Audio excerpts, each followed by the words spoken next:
The thunder of galloping hooves broke the silence of the Montana plains as Victoria Reed clutched the letter in her trembling hands, tears blurring her vision.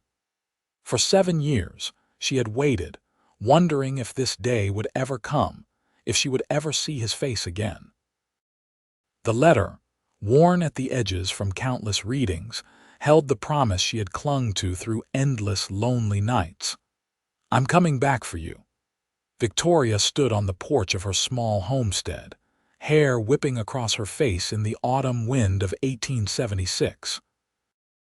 At 25, the youthful softness of her features had given way to a quiet determination. Years of running her late father's ranch alone, etching subtle lines around her eyes.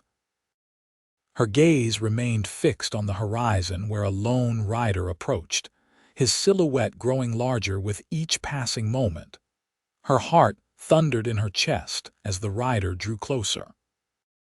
She would recognize that posture anywhere. Lucas Blackwood, the man who had stolen her heart at 18 and carried it with him to war. The man who had promised to return and make her his wife. The man who had disappeared without a word for 7 long years. Victoria squared her shoulders and lifted her chin. She had built a life without him, had learned to stand on her own 2 feet.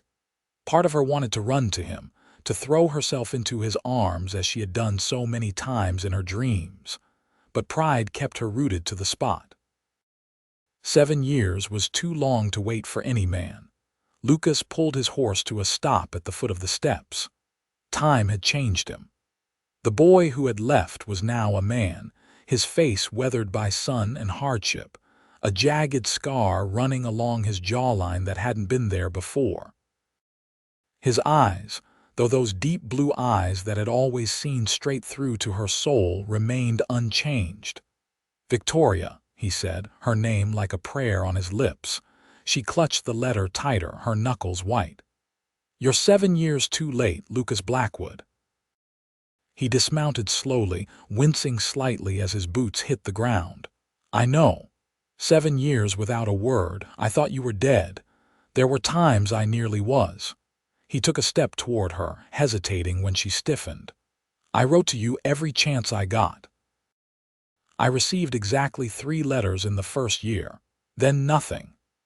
Victoria fought to keep her voice steady. "Nothing for 6 years, Lucas."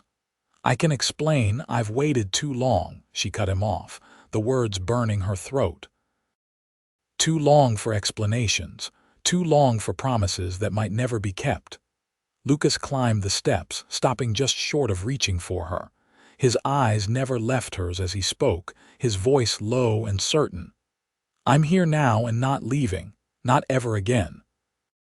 Victoria felt the walls she had built around her heart begin to tremble, but she had not survived all these years by giving in easily. "Words, Lucas, just words. Then let me prove it with actions." He reached for his saddlebag and pulled out a small, worn box. "I've carried this across 3 territories and back. It's always been yours." Before she could respond, the sound of approaching riders caught their attention. Victoria turned to see 3 men on horseback coming up the path, and her blood ran cold when she recognized the man in the lead. "Harrington," she whispered. Lucas tensed beside her. "Who is he?" "Preston Harrington. Owns the big spread east of here. He's been trying to buy my land for the past 2 years." She straightened her spine. "And he's not the type to take no for an answer." Lucas's hand moved instinctively to his holster. "Seems I arrived just in time." Victoria shot him a sharp look. "This is my fight, Lucas. I've been handling Harrington and his kind on my own." "You don't have to anymore," he said, but he dropped his hand from his gun, respecting her lead. Harrington pulled his horse to a stop, his thick mustache twitching with displeasure when he spotted Lucas. "Miss Reid," he said, tipping his hat with false courtesy. "I see you have company." "Mr. Harrington," Victoria replied coolly, "what brings you to my property?" "Just making my monthly offer." His eyes slid to Lucas. "Though I'm curious about your friend here." Lucas stepped forward, extending his hand. Lucas Blackwood. Harrington ignored the outstretched hand. Blackwood, the name's familiar. It should be, Lucas replied evenly. This ranch was built by my father and Victoria's father together. I have as much claim to this land as she does. Victoria's eyes widened at this declaration. It was true enough their fathers had been partners once, but Lucas had relinquished any claim when he left for the war. Harrington's face darkened. Well, that complicates matters. My offer stands, Miss Reed. $5,000 for your property. It's more than generous. And my answer remains the same, Mr. Harrington. This land is not for sale. Harrington's fake smile vanished. You can't hold out forever, Victoria. A woman alone can't manage a spread this size. She's not alone anymore, Lucas stated, his voice carrying the weight of a promise. The rancher's eyes narrowed. We'll see how long that lasts. He turned his horse, his men following suit. I'll be back, Miss Reed. My patience isn't endless. They watched in silence as the three riders disappeared down the path. When they were out of sight, Victoria rounded on Lucas. What claim? You left, Lucas. You walked away from this land and from me. I never walked away from you, Victoria. Never by choice. His eyes held a shadow of something she couldn't quite read. There are things you don't know, things I need to explain. Then explain, she challenged, crossing her arms. Explain why you vanished for 6 years without a word. Lucas ran a hand through his dark hair, now streaked with strands of silver at the temples. After Shiloh, I was captured. Spent 2 years in a Confederate prison camp. When the war ended, I was so sick they didn't think I'd make it. Took another year before I could even walk properly again. Victoria's stern expression faltered. That accounts for 3 years, not 7. When I finally recovered, I learned that my brother had taken everything my father left behind, sold it all to pay gambling debts. His jaw tightened. I had nothing to offer you, Victoria. Nothing but a broken body and empty pockets. You could have come back anyway, she whispered. I would have taken you as you were. I know that now, he admitted, but I was too proud. I spent the last 4 years working every job I could find, saving every penny.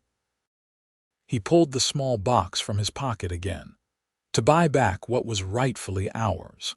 Victoria stared at the box but made no move to take it. What are you saying? I'm saying I've purchased back my father's half of the original claim. The papers are all legal and filed in Helena last week. He held out the box. And I'm saying that I never stopped loving you, not for a single day. Her hands trembled as she finally took the box, opening it to reveal a simple gold band, the same one he had shown her the night before he left, promising to put it on her finger when he returned. I don't know if I can trust this, she said softly. Trust you. I understand. He took a step back.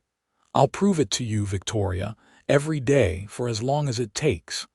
The sound of the dinner bell rang out from the bunkhouse, and Victoria suddenly remembered her responsibilities. You can start by proving your worth around here, she said, closing the box and slipping it into her pocket. If you're truly staying, you'll earn your keep. A smile tugged at the corner of his mouth. Yes, madam. You can bunk with the hands for now. She turned toward the house, pausing at the door. Supper's at 6. Don't be late.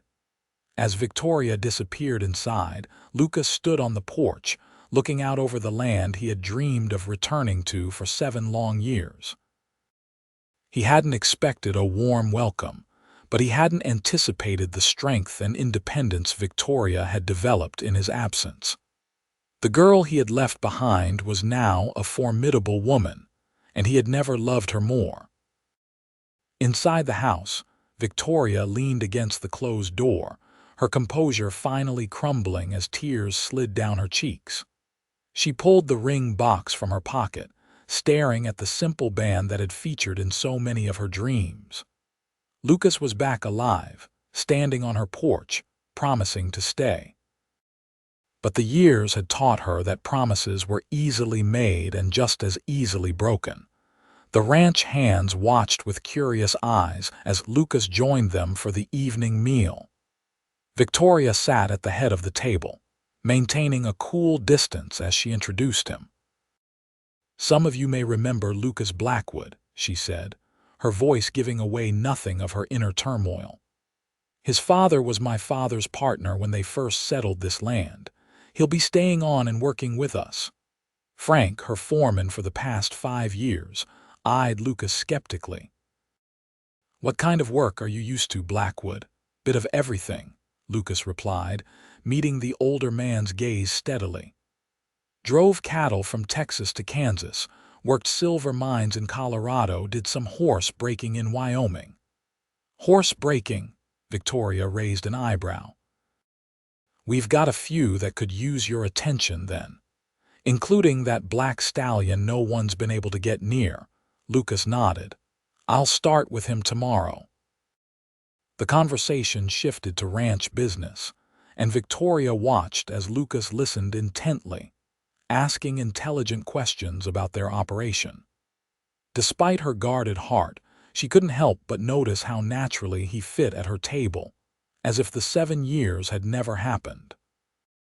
After supper, as the hands drifted back to the bunkhouse, Lucas lingered, helping Victoria clear the dishes despite her protests. "I can manage," she insisted. "I know you can," he replied, continuing to gather plates. "You've been managing everything just fine without me." "That doesn't mean you have to." She paused, studying him in the lamplight. "Why did you really come back, Lucas?" He set down the dishes and turned to face her fully. "Because every place I went, every job I took, every dollar I saved was just a step to get back here, to you. And what if I had married? What if I had built a life with someone else?" Pain flashed across his features. "I considered that possibility every day. It haunted me. But you came anyway." "I had to know," he said simply. "Even if all I found was that you were happy with another man, I had to see it for myself." Victoria turned away, busying herself with the dishes. "There hasn't been anyone else. No suitors at all in 7 years. I find that hard to believe." She shot him a look over her shoulder. "I didn't say there weren't suitors. I said there wasn't anyone else." The implication of her words hung in the air between them that despite everything, no one had replaced him in her heart. Lucas stepped closer, close enough that she could feel the warmth radiating from him.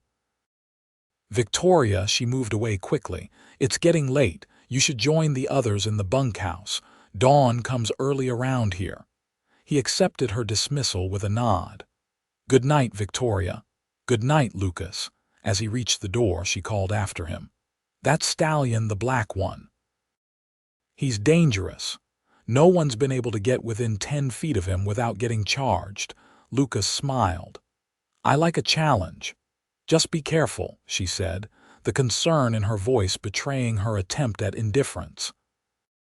"Always am," he replied. And then he was gone, leaving Victoria alone with the quiet ticking of the grandfather clock and the weight of 7 years of unanswered questions. The next morning, Victoria woke before dawn, as was her habit. She dressed quickly in practical riding clothes and headed to the kitchen to start coffee before the hands arrived for breakfast. To her surprise, there was already a pot brewing and Lucas standing at her stove, frying bacon. "You're up early," she observed, trying not to notice how at home he looked in her kitchen. "Old habits," he replied, flipping the bacon expertly. "Army doesn't let you sleep in." She poured herself a cup of coffee. "Neither does ranching." "I remember." He slid the bacon onto a plate and cracked eggs into the hot fat. "Your father used to drag us out of bed at 4, remember? Said the cattle didn't care if we were tired." The mention of her father brought a small smile to Victoria's lips. He was right. Lucas glanced at her. "How long has he been gone?" 4 years next month," she said softly. "Pneumonia took him quickly." "I'm sorry I wasn't here," he said, his voice low. "He was a good man." The best. Victoria sipped her coffee, watching Lucas cook with practiced ease. Where did you learn to cook? Necessity, he chuckled. Can't always count on someone else to feed you on the trail. They ate in companionable silence, the awkwardness of the previous day giving way to a tentative truce. As the first light of dawn broke over the horizon, they headed out to begin the day's work. Victoria watched from the corral fence as Lucas approached the black stallion that had been the bane of her existence for months. The horse had been captured from a wild herd, magnificent and proud, but so far untamable. He paced the far end of the pen, ears pinned back, eyes rolling wildly at Lucas's approach. "Easy now," Lucas murmured, keeping his movements slow and deliberate. "I'm not here to hurt you." Victoria held her breath as he entered the corral, carrying nothing but a rope coiled loosely in his hand. The stallion snorted and pawed the ground, a clear warning. Lucas stopped, making no attempt to move closer. Instead, he simply stood, talking in that same low, soothing voice. Minutes stretched into an hour as he remained motionless, just talking to the horse. Gradually, the stallion's ears flicked forward, curiosity replacing fear. By midday, Lucas had managed to move 10 feet closer without spooking the animal. By late afternoon, he was sitting on the ground of the corral, still talking, while the stallion grazed a cautious distance away, occasionally lifting his head to study the strange human who made no attempt to capture him. Victoria brought lunch, sliding it through the corral bars. "You'll starve waiting for that horse to come around." Lucas accepted the food with a grateful smile. "He's worth the wait." "That's what you said about me," she remarked before she could stop herself. His eyes met hers. "And I meant it. Some things are worth waiting for, no matter how long it takes." She turned away, unable to hold his gaze. "The men need help mending the north fence line. That stallion can wait." "Yes, madam," he said. But as he left the corral, the black horse took 2 steps toward him, following him with curious eyes. Victoria noticed and couldn't help but wonder if Lucas would have the same effect on her guarded heart. The days fell into a rhythm as Lucas settled into life on the ranch. He worked from dawn until dusk, never complaining, taking on the hardest tasks without being asked. The hands, initially skeptical, gradually accepted him as he proved his worth through sweat and skill. Each morning, he spent an hour with the black stallion before the day's work began. Each day, the horse allowed him a little closer. Victoria often found herself watching these quiet sessions. Fascinated by the patience, Lucas showed a quality she hadn't associated with the impulsive young man who had left for war. A week after his arrival, Victoria was balancing the ranch accounts at her desk when a knock came at the door. She opened it to find Preston Harrington standing on her porch, hat in hand. "Mr. Harrington," she said coolly, "this is unexpected. Miss Reid." He attempted a charming smile that didn't reach his eyes. "I was hoping we might discuss business. My answer hasn't changed. Perhaps it should." His smile faded. "I've heard rumors that Lucas Blackwood claims partial ownership of this property." Victoria stiffened. "What of it?" "His claim complicates things, but it also presents an opportunity." Harrington stepped closer. "Consider marrying me, Victoria. With my resources and your land, we could build something impressive." She nearly laughed in his face. "Marriage, is that your new strategy, Mr. Harrington?" "It's a practical solution," he insisted. "A woman alone—" "I'm not alone," she interrupted. "And I'm certainly not desperate enough to marry a man I don't love for practical reasons." Harrington's face hardened. "Love is a luxury few can afford in this territory. Security is what matters." "Not to me."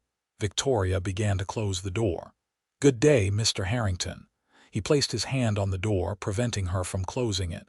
Blackwood won't stay, you know. Men like him never do. They drift, looking for the next adventure. That's my concern, not yours. When he leaves and he will, my offer still stands. Both offers. He stepped back, replacing his hat. Think about it, Victoria. She watched him ride away, unsettled by his confidence that Lucas would eventually leave. It echoed her own deepest fear, one she hadn't dared to voice. That evening, as Victoria sat on the porch watching the sunset, Lucas joined her, 2 cups of coffee in hand. He offered her one silently, and she accepted with a nod of thanks. "Harrington came by today," she said after a moment. Lucas's expression darkened. "What did he want?" "The same thing he always wants, my land," she hesitated, "and my hand in marriage." The coffee cup froze halfway to Lucas's lips. "Marriage? Apparently it's a practical solution to my situation as a woman alone." She couldn't keep the bitterness from her voice. "And what did you tell him?" Victoria looked at him directly. "That I'm not alone." Something shifted in Lucas's eyes, a spark of hope quickly concealed. "He won't give up easily." "No, he won't," she sighed, turning back to the sunset. "He also seems quite certain that you'll eventually leave." Lucas set his cup down with deliberate care. "And what do you think?" "I think." She paused, choosing her words carefully. "I think that's what you've always done." "Not by choice," he reminded her gently. "Does it matter? The result is the same." Victoria stood, needing to put distance between them. "Trust isn't given, Lucas. It's earned. And right now, all I have is your word that you'll stay. Then I'll keep giving you my word every day until you believe it." He rose to face her. "I'm not the boy who left, Victoria. I'm a man who knows exactly what he wants and is willing to fight for it." The intensity in his gaze made her heart quicken. For a moment, she allowed herself to imagine believing him, to imagine a future where he truly stayed. The possibility was both terrifying and exhilarating. "Actions speak louder than words," she finally said, retreating toward the door. "Then watch me," he replied simply. The first autumn storm rolled in the following week, bringing with it driving rain and fierce winds that rattled the windows of the ranch house. Victoria paced anxiously as reports came in of cattle scattered by the sudden squall, seeking shelter in the hills and valleys surrounding the ranch. Lucas organized the hands into search parties, assigning each group a section of the property to cover.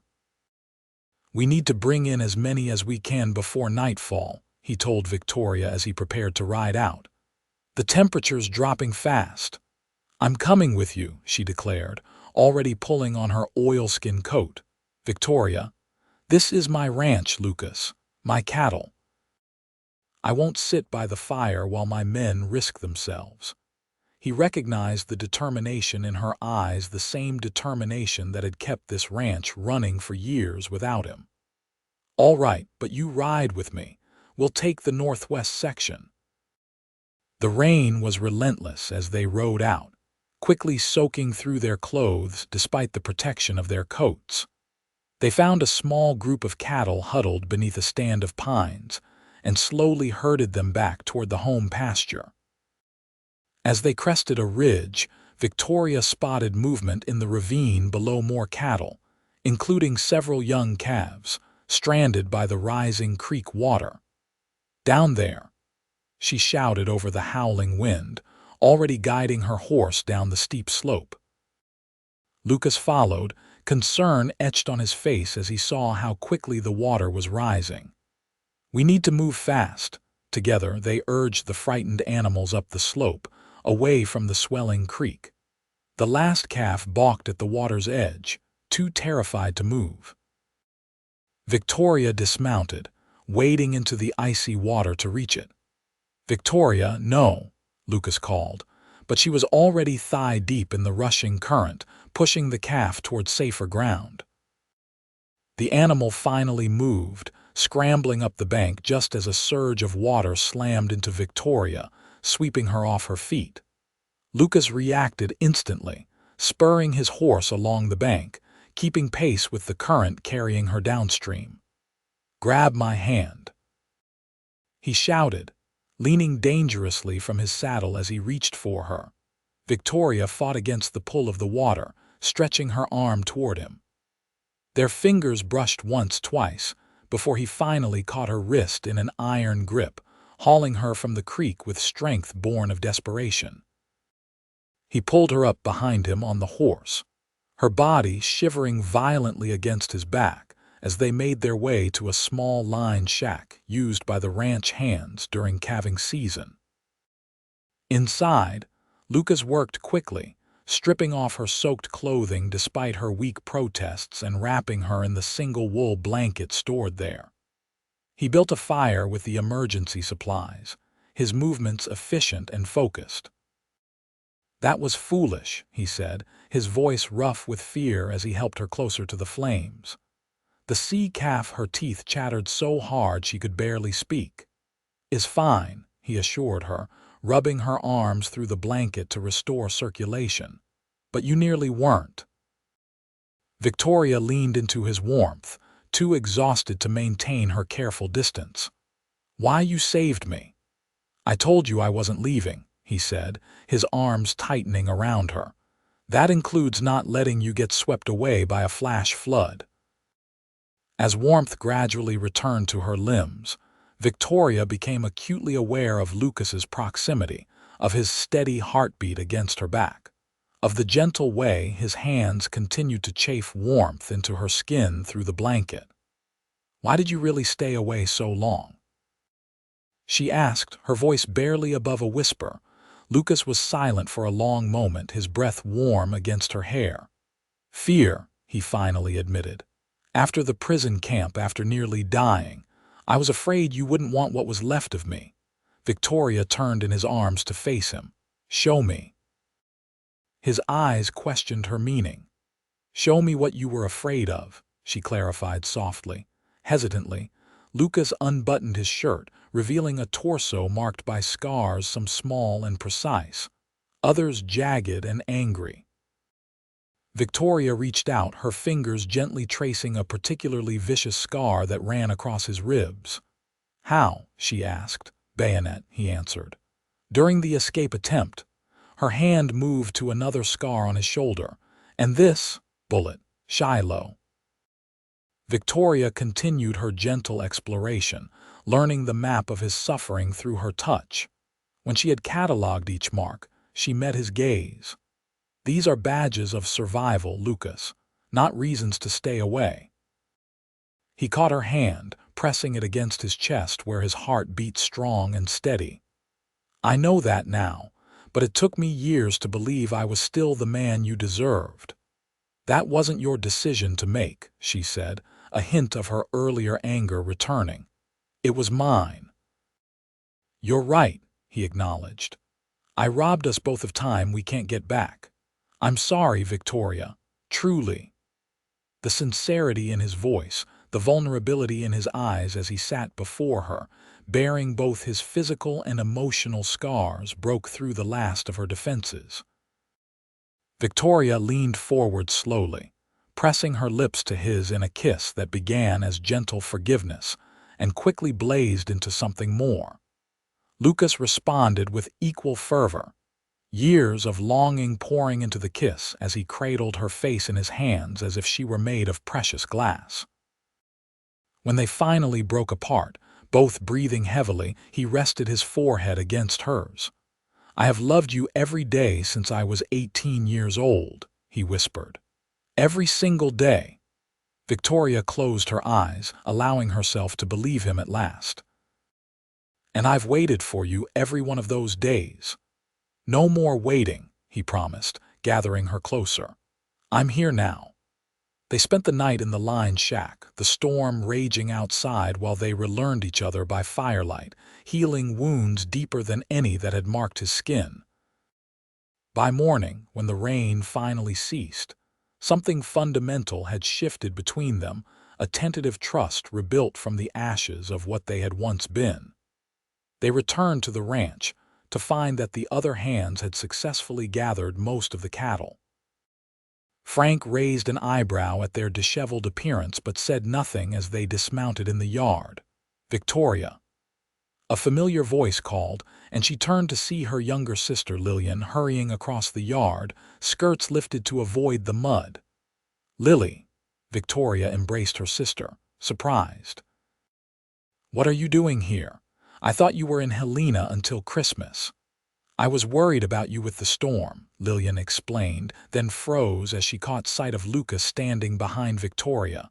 "Lucas Blackwood," she breathed. "You're alive." "Hello, Lily," he greeted her with a warm smile. "You've grown up." Lillian, now 19, had been just 12 when Lucas left. She studied him with narrowed eyes. "You broke my sister's heart." "Lily," Victoria admonished, but Lucas shook his head. "She's right," he said, "and I intend to spend the rest of my life making up for it." Lillian's expression softened slightly. "See that you do." She turned back to Victoria. "I've brought news from town. Preston Harrington has been telling people he's going to marry you by Christmas." Victoria stiffened. "He's delusional." "He's also been meeting with the bank manager," Lillian continued worriedly. "Something about calling in loans." Lucas and Victoria exchanged concerned glances. The ranch operated on seasonal loans, common practice for cattle operations that saw income primarily after drives and auctions. "He can't do anything," Victoria assured her sister. "Our loans are in good standing." But the news cast a shadow over their reunion. After Lillian was settled in the guest room, Victoria retreated to her office to review the ranch's financial papers. Lucas found her there an hour later, surrounded by ledgers, her expression troubled. "How bad is it?" he asked, closing the door behind him. "Not bad exactly," she sighed. "We're current on all payments, but if the bank suddenly called in the full amount, we'd be in trouble," he finished for her. Victoria noticed his use of "we," but chose not to comment. "Harrington must think he can pressure the bank into forcing our hand." "He probably can," Lucas admitted grimly. "Men like him have influence." "What do we do?" Lucas sat across from her, his expression thoughtful. "We could sell some cattle early. It would be a loss, but it might give us enough to reduce the loan amount. Or," Victoria said slowly, "we could access the money my father left. It's not much, but combined with what we could reasonably sell." "It might be enough," Lucas nodded. "But that's your security, Victoria. I wouldn't ask you to use it." She met his gaze steadily. "It's our security now if you're truly staying." The significance of her words wasn't lost on him. "I am." Victoria stood and crossed to a small painting on the wall, a landscape of the ranch her father had commissioned years ago. She removed it, revealing a small wall safe, and quickly worked the combination. From inside, she withdrew a leather pouch and a stack of papers, which she laid on the desk between them. "This is everything. The deed, the will, the bank notes, and the cash my father kept for emergencies." Lucas didn't reach for any of it. Instead, he came around the desk and knelt beside her chair, taking her hands in his. "Marry me, Victoria." She blinked, startled by the abrupt proposal. "What? Marry me?" he repeated. "Not because of Harrington, not because of the ranch, but because I love you and I want to spend the rest of my life with you." "Lucas, I know it's sudden," he continued earnestly, "or maybe it's 7 years too late, but I've never stopped loving you, Victoria. I never will." Victoria studied his face, the sincerity in his eyes, the hope and fear mingled there. "You once asked me to wait for you," she said softly, "and I did. Through war and silence and years of not knowing, I waited because I loved you then and I love you now." Hope blazed in his eyes. "Is that a yes?" "It's a yes," she whispered.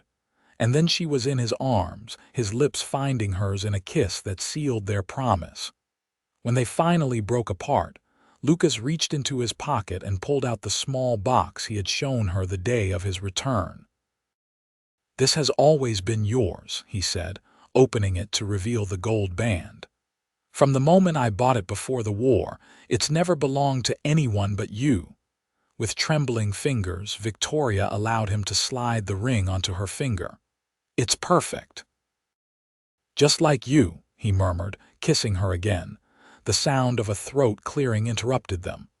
They turned to find Lillian standing in the doorway, a smile playing on her lips.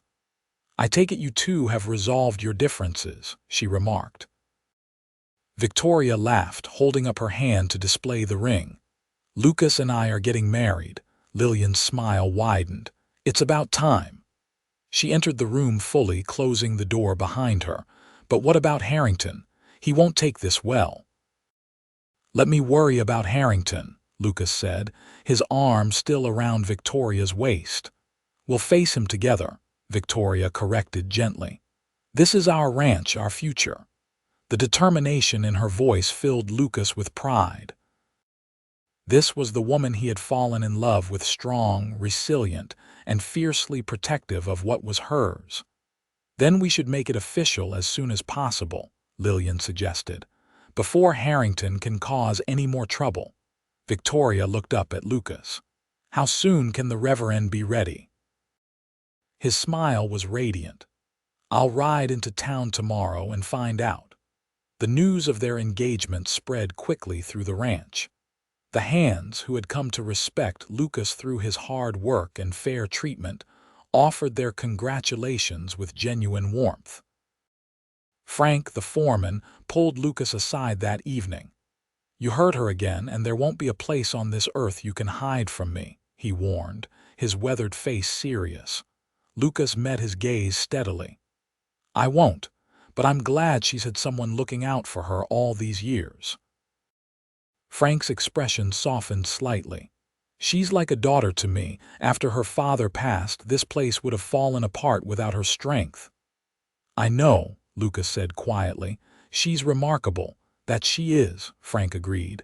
"Make sure you deserve her this time around." "I intend to spend the rest of my life trying," Lucas promised. True to his word, Lucas rode into town the next morning to speak with the Reverend.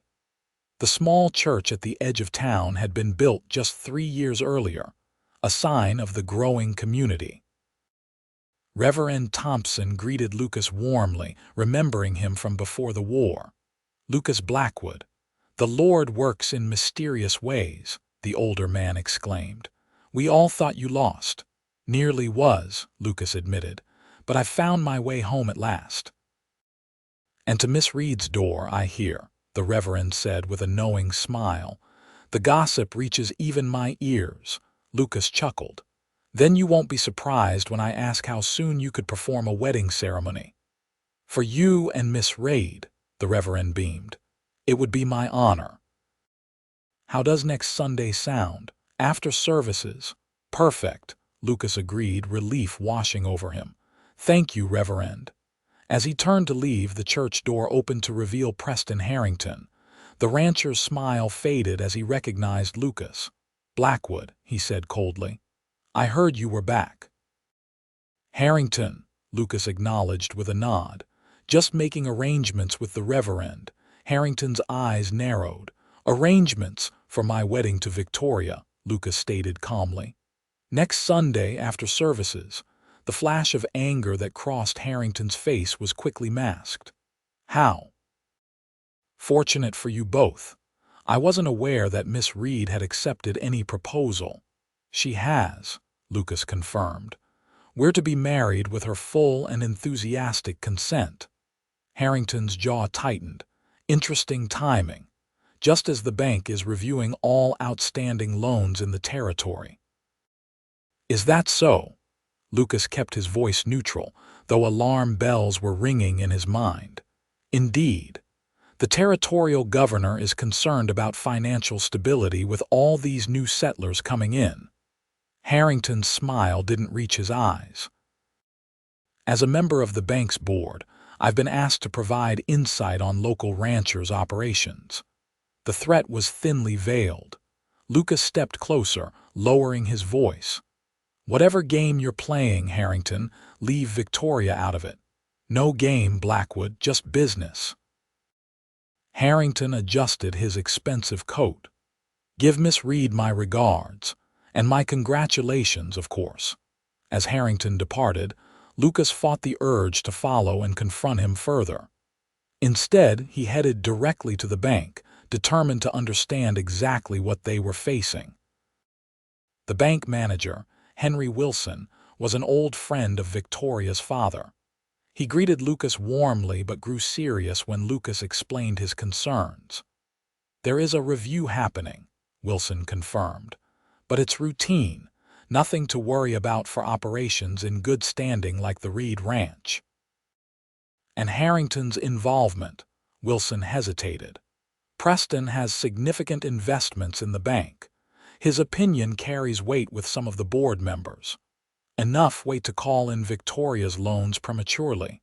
He's been suggesting it might be prudent," Wilson admitted reluctantly. "But I've resisted. Your return complicates things for him." Lucas leaned forward. "How so?" "Harrington's been counting on Victoria eventually selling to him out of necessity. With you back in the picture, especially with a legal claim to part of the property, his strategy is threatened." "He underestimates her," Lucas said. "Victoria would never sell with or without me." Wilson smiled.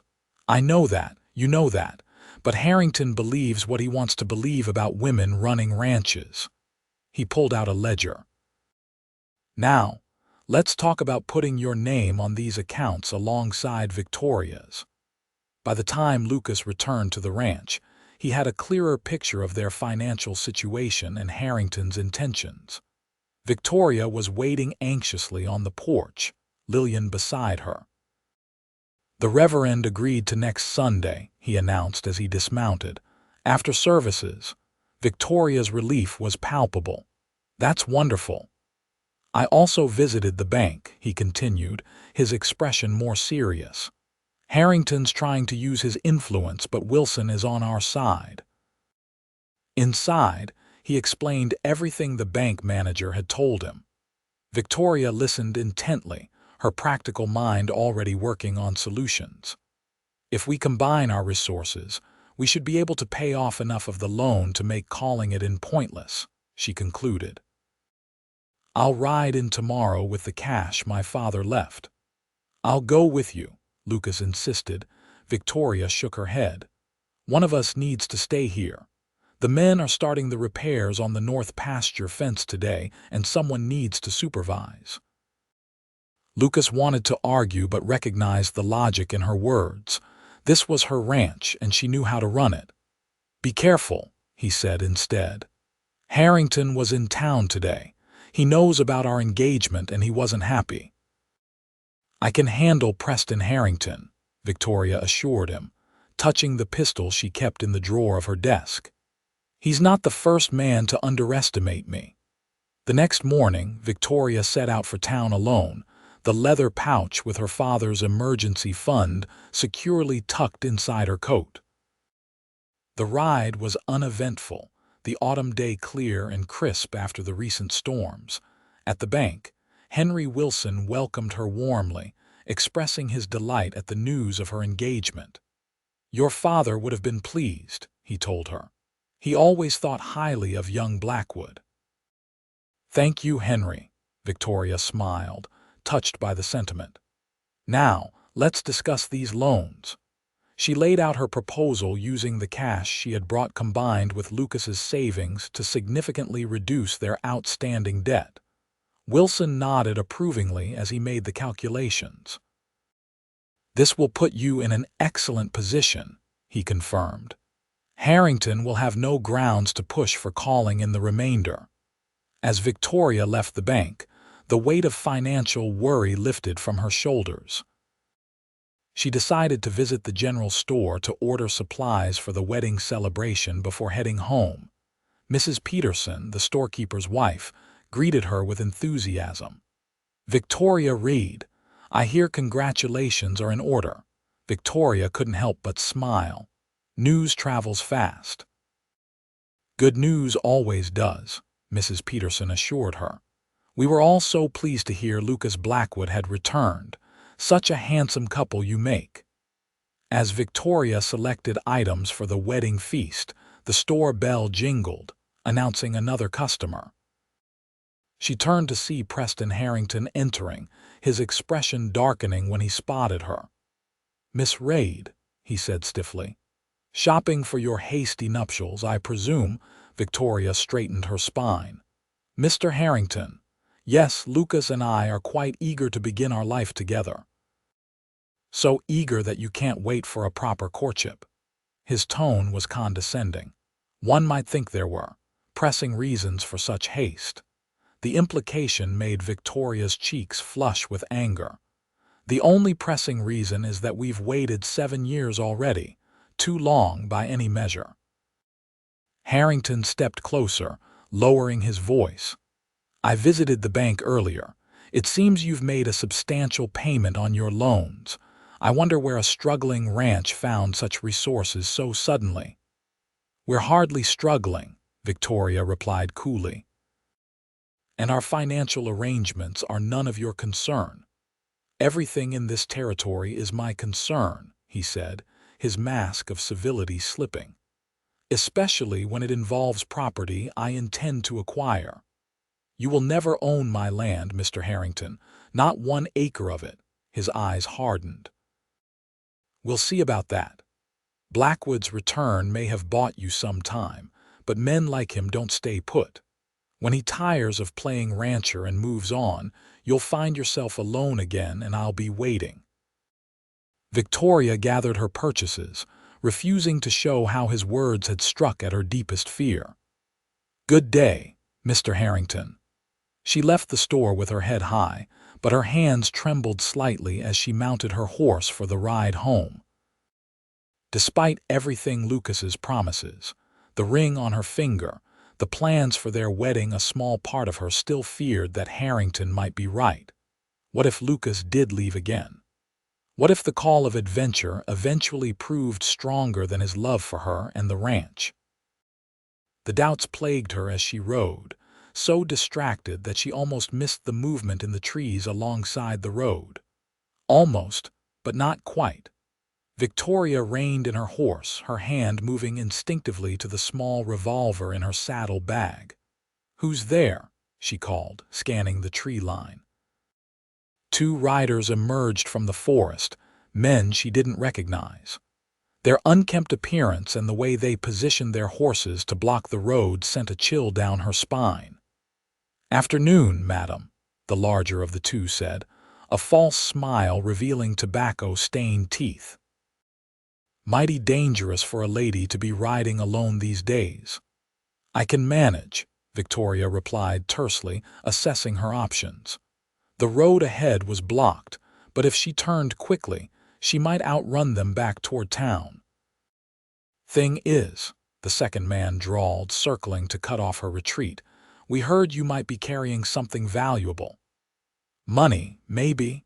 Victoria's blood ran cold. They knew about the bank visit. Someone had told them someone who knew she'd be carrying cash. "I don't know what you're talking about," she said firmly. "Now please move aside." The first man laughed. "I don't think so, lady. Hand over the money bag nice and easy, and maybe we'll let you ride away unharmed." Victoria drew her revolver, aiming it steadily at the man's chest. "I said move aside." The men exchanged glances, clearly not expecting armed resistance from a woman. For a moment, Victoria thought they might actually back down. Then the second man lunged for her reins. Victoria fired, the bullet grazing his shoulder. He yelped in pain, falling back.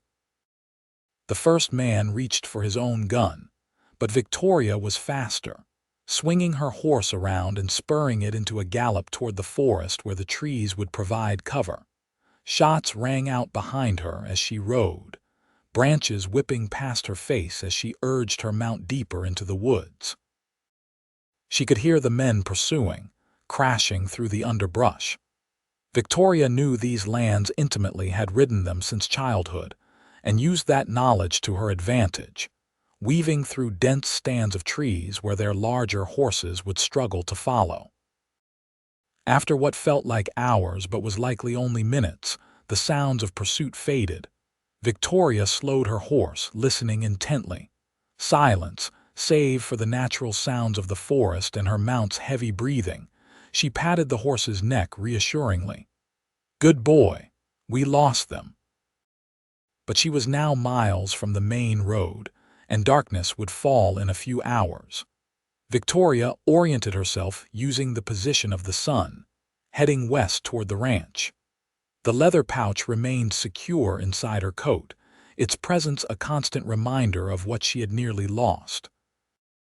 And of who might have sent those men. At the ranch, Lucas was growing increasingly concerned. Victoria should have returned hours ago. He paced the yard, checking the road so frequently that Frank finally approached him. "Something wrong?" the foreman asked. "Victoria should be back by now," Lucas replied, unable to keep the worry from his voice. Frank frowned. "She knows these lands better than anyone. Probably just got delayed in town." "Maybe," Lucas conceded, though his instincts were screaming that something was wrong. "I'm going to ride out to meet her. Want company?" Lucas shook his head. "Stay here in case she returns by another route. If we're not back by dark, send out search parties."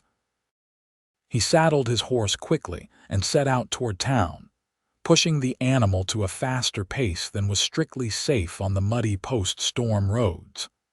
As he crested the hill that overlooked the valley, he spotted a rider in the distance moving slowly but steadily toward the ranch. Relief flooded through him as he recognized Victoria's chestnut mare. He spurred his horse forward, closing the distance between them rapidly. As he drew nearer, he could see that Victoria's clothes were torn and dirty, branches and leaves caught in her hair. Her face was scratched, a thin line of dried blood on her cheek where a branch had caught her. "Victoria," he called, pulling his horse alongside hers.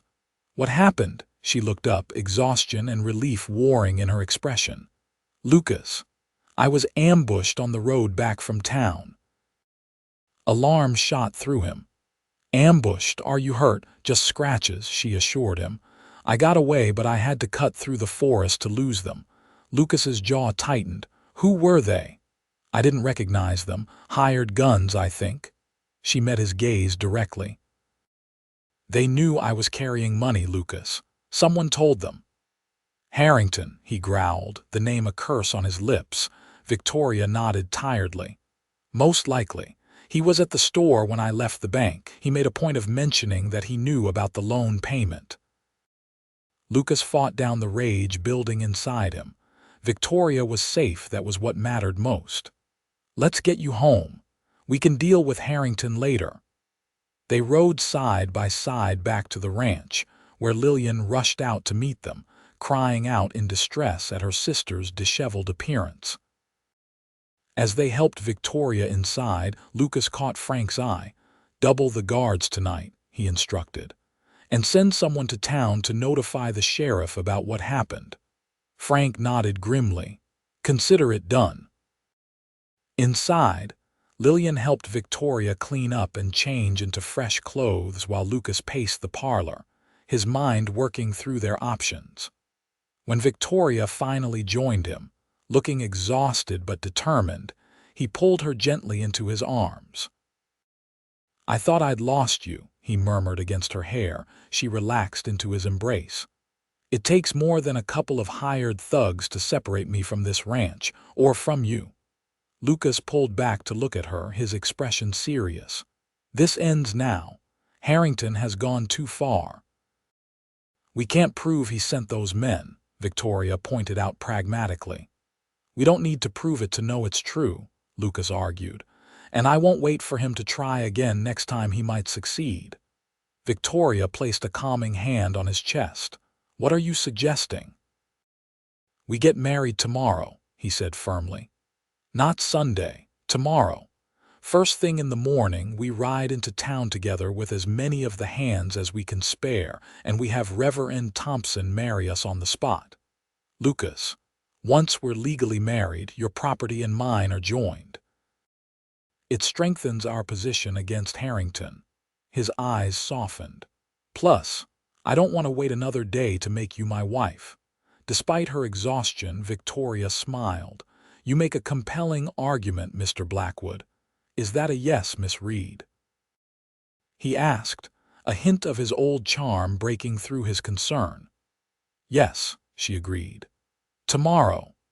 They were married the next morning in the small church with Lillian, Frank, and half a dozen ranch hands in attendance. Victoria wore her mother's wedding dress, hastily altered by Lillian overnight. Lucas stood tall and proud at the altar, his eyes never leaving Victoria's face as she walked toward him. The ceremony was simple but heartfelt. When Reverend Thompson pronounced them husband and wife, Lucas drew Victoria into a kiss that left no doubt about the depth of his feelings. "Mrs. Blackwood," he whispered against her lips. "Mr. Blackwood," she returned with a smile. As they exited the church, they found Preston Harrington waiting on the street, his expression thunderous. "So you've done it," he said coldly. "Congratulations." Lucas stepped slightly in front of Victoria, his posture protective. "Thank you. Now if you'll excuse us, we're celebrating." Harrington didn't move. "This changes nothing. That land will be mine eventually." "You're wrong," Victoria said, stepping forward to stand beside her husband. "This changes everything. The Reed-Blackwood Ranch is now legally joined under both our names. Any claim you thought you might have is gone. And if we ever find proof that you were behind yesterday's ambush," Lucas added, his voice dangerously low, "you'll face the consequences." Harrington's face paled slightly, but he maintained his composure. "Ambush? I have no idea what you're talking about." "Of course not," Victoria replied coolly. "Just like you have no idea how those men knew I was carrying money from the bank." "Be careful with your accusations," Harrington warned. "You're not the only ones with influence in this territory." "Maybe not," Lucas agreed, "but we have something you don't." "And what's that?" "Each other," Victoria answered simply, taking Lucas's hand in hers. Something flickered in Harrington's eyes, perhaps envy, perhaps the realization that some things couldn't be bought or bullied into submission. Without another word, he turned and walked away. The newlyweds returned to the ranch with their entourage, where the hands had prepared a modest but festive celebration. As night fell, Lucas and Victoria found themselves alone at last in the master bedroom that had once belonged to her parents. Victoria stood by the window, gazing out at the land that had been her whole world for so long. Lucas came up behind her, wrapping his arms around her waist. "Having second thoughts?" he asked softly. She leaned back against his chest. "Not one. I was just thinking about how much has changed in such a short time. 2 weeks ago, I thought I would live out my days alone on this ranch. And now," Victoria turned in his arms, linking her hands behind his neck, "now I know I was just waiting for you to come home." "I've waited too long," she whispered, echoing her words from the day of his return. Lucas smiled, drawing her closer. "I'm here now and not leaving," he promised, sealing his vow with a kiss that spoke of homecoming and new beginnings. In the weeks that followed, they settled into married life with surprising ease. Lucas worked alongside the hands during the day, while Victoria managed the ranch's business affairs. In the evenings, they sat together on the porch, planning for their future with a sense of permanence that healed old wounds. Word spread throughout the territory of their marriage and their stand against Harrington. Other small ranchers, who had also faced pressure from the wealthy landowner, began to reach out, forming alliances that strengthened their collective position. By Christmas, when a heavy snow blanketed the land, Preston Harrington had turned his attention elsewhere, pursuing railroad interests that took him away from the territory for months at a time. The threat he had posed faded like tracks in fresh snow. On Christmas Eve, as they sat before the fire in the cozy parlor, Victoria presented Lucas with a small wrapped package. "What's this?" he asked, surprised. "We agreed no gifts until tomorrow." Victoria smiled mysteriously. "This couldn't wait." Curious, Lucas unwrapped the package to find a tiny pair of knitted booties. He stared at them uncomprehendingly for a moment before understanding dawned in his eyes. "Victoria," he breathed, looking up at her with wonder, "are you?" She nodded, her eyes shining. "In July, Doctor. Bennett confirmed it yesterday." Lucas gathered her into his arms, his joy too profound for words. After everything they had endured, war, separation, near death, and reunion, this new life represented a future neither had dared to hope for during those long years apart. "I love you," he whispered against her hair. "More than I can ever say." Victoria closed her eyes, savoring the moment. "I think you've proven it, every day since you came back." Outside, snow continued to fall, blanketing the ranch in pristine white. Inside, by the warmth of the fire, Lucas and Victoria Blackwood held each other close. No longer waiting, no longer leaving, but finally, irrevocably home. 5 years later, Victoria stood on the porch of their expanded ranch house, watching as Lucas taught their 4-year-old son, James, to ride his first pony. Their 2-year-old daughter, Sarah, sat on a blanket nearby, playing with wooden blocks under Lillian's watchful eye. The Reed Blackwood Ranch had prospered beyond their expectations. With Lucas's innovative approaches to breeding stock and Victoria's shrewd business sense, they had doubled their herd and acquired additional grazing lands. The small operation had grown into one of the most respected in the territory. Preston Harrington had eventually sold his interests and moved east, his ambitions redirected toward urban investments far from the Montana plains. The threat he had once posed was now just a distant memory. As Lucas lifted James from the pony with a proud smile, Victoria felt a familiar warmth spread through her chest. The boy was the image of his father, with the same determined set to his jaw and twinkling blue eyes that could charm anyone. Lucas caught her watching and winked, that same boyish gesture that had first captured her heart so many years ago. Some things never changed, and for that, Victoria was profoundly grateful. That evening, after the children were asleep, Lucas and Victoria sat on the porch swing, his arm around her shoulders as they gazed at the stars emerging in the darkening sky. "Any regrets?" he asked, a question he posed every year on their anniversary. Victoria turned to look at him, at the face she had loved since girlhood, now slightly weathered by sun and wind, distinguished by strands of silver at his temples. The face that had haunted her dreams during those 7 years of separation. The face she woke up to every morning, a constant reminder that patience and faith could be rewarded. "Not one," she answered truthfully. "Everything we endured led us here to this moment. I wouldn't change a day of it." Lucas pulled her closer, pressing a kiss to her temple. "Nor would I. Even the darkest days were worth it, knowing they would eventually lead me back to you." As night settled fully over the Montana plains, Victoria rested her head on her husband's shoulder, content in the knowledge that some journeys, no matter how long or difficult, led exactly where they were meant to home, to the arms of the one you were always destined to love.